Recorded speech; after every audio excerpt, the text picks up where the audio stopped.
Hi friends, ಇವತ್ತೊಂದು different ಆಗಿರೋ ಬ್ಲೌಸ್ನ ನಿಮ್ಮ ಮುಂದೆ ತೊಗೊಂಡು ಬಂದಿ ನೋಡ್ರಿ. ಇದು ಮಿರರ್ ವರ್ಕ್ ಇರ್ತೈತಲ್ಲ, ಸೊ ಆ ರೀತಿ ಮಿರರ್ ವರ್ಕ್ ಬ್ಲೌಸ್. ಇದು ಕನ್ನಡಿ design, full back front sleeves ಎಲ್ಲ ಕಡೆ ಈ ಥರ ಕನ್ನಡಿ ಡಿಸೈನೇ ಇದ್ದು ಫ್ರೆಂಡ್ಸ್. ಈ ಬ್ಲೌಸಿಗೆ ಅದನ್ನು ನಾನು ಎಲ್ಲೆಲ್ಲಿ ಸ್ಟಿಚಿಂಗ್ ಮಾಡಬೇಕಲ್ಲ ಅಲ್ಲೆಲ್ಲೆಲ್ಲ ಅದನ್ನು ಎಲ್ಲ ಉಚ್ಕೊಂಡು ಸ್ಟಿಚಿಂಗ್ ಮಾಡೀನಿ ಫ್ರೆಂಡ್ಸ್. ನೋಡ್ಬೋದು ನೀವು, ಇಲ್ಲಿ ಫಿಟ್ಟಿಂಗ್ ಮಾಡಲ್ಲೇನು ಉಚ್ಕೊಂಡಿನಿ. ಇನ್ನು ಫ್ರಿನ್ಸ್ ಜೋಡಿಸ್ತಿರ್ತೀವಲ್ಲ ಅಲ್ಲಿನೂ ಉಚ್ಕೊಂಡು ಸ್ಟಿಚಿಂಗ್ ಮಾಡ್ಕೊಂಡಿನಿ. ಕಟ್ ಮಾಡಬೇಕಾದ್ರೆ ಅದನ್ನೆಲ್ಲ ಉಚ್ಕೊಂಡೇ ಕಟ್ ಮಾಡ್ಕೊಂಡಿನಿ. ಇದು ಡಿಸೈನ್ ಬಂದು ಫ್ರಂಟ್ ಸೈಡ್ ಈ ರೀತಿ ಕಸಿ ಬರ್ತೈತಲ್ಲ, ಆ ರೀತಿ ಡಿಸೈನ್ ಇಟ್ಕೊಂಡು ಪ್ರಿನ್ಸ್ ಕಟ್ ಇಟ್ಕೊಂಡಿನಿ. ಇನ್ನು ಬ್ಯಾಕ್ ಬಂದು ಬ್ಯಾಕ್ ಬಟನ್ ಇಟ್ಕೊಂಡಿನಿ. ಬ್ಯಾಕ್ ಅದು ನೆಕ್ ಎಷ್ಟಿತ್ತಲ್ಲ ಅಷ್ಟೇ ನೆಕ್ನ ತೆಗ್ದೀನಿ. ಈ ರೀತಿ ಡಿಸೈನ್ ಮಾಡ್ಕೊಂಡಿನಿ. ಇದರಲ್ಲಿ ಬೇರೆ ಡಿಸೈನ್ ಎಲ್ಲ ಮಾಡೋಕ್ಕೆ ಬರಲ್ಲ ಫ್ರೆಂಡ್ಸ್, ಇದೆಲ್ಲ ಕನ್ನಡಿ ಇರ್ತಾವಲ್ಲ.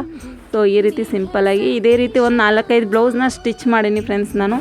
ಸೊ ಒಬ್ಬರು ಫಸ್ಟ್ ತಂದು ಹಾಕಿದ್ರು, ಅವ್ರು ನೋಡಿ ಅಷ್ಟು ಸಿಸ್ಟರ್ಸ್ಗೆಲ್ಲ ತರಿಸ್ಕೊಂಡ್ರು. ಒಂದು 4-5 ಬ್ಲೌಸ್ನ ಈ ರೀತಿ ಸ್ಟಿಚ್ ಮಾಡಿ ನಾನು. ಇದು ಬ್ಲೌಸ್ ಯಾವ ರೀತಿ ಇತ್ತು ಅಂತೇಳಿ ಕಮೆಂಟ್ ಮಾಡಿ ಹೇಳ್ರಿ. ನೆಕ್ಸ್ಟ್ ನಾನು ಹೊಲಿವಾಗ ಎಷ್ಟು ಕಷ್ಟಪಟ್ಟಿನಿ ಅಂತೇಳಿ ನಿಮ್ಮ ಜೊತೆ ಶೇರ್ ಮಾಡ್ತೀನಿ.